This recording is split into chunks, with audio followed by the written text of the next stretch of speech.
ساحله دا څو ورځې ډیر پریشان را او سلامونه ورونو خاص دی. علیکم السلام. خیر راغلی صادق تا ته موږ نن داسې غټ پلان نیولی چې زړه دې تور کړو زړه خدای دې خیر کی. لکه د اوښ قدر او سره کوم پلان؟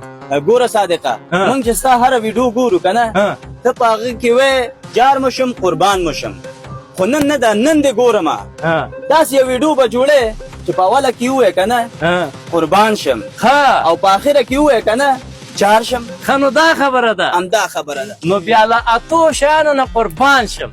اول کم مصرفه میرمن او خوش اخلاقه زوی خراباتی خسر زورور ورور بدماش ملګری شیدووره غوا خاندارویه پلار او ستاسو د لایکونو او کمنټونو نه او جار او بېشکه ده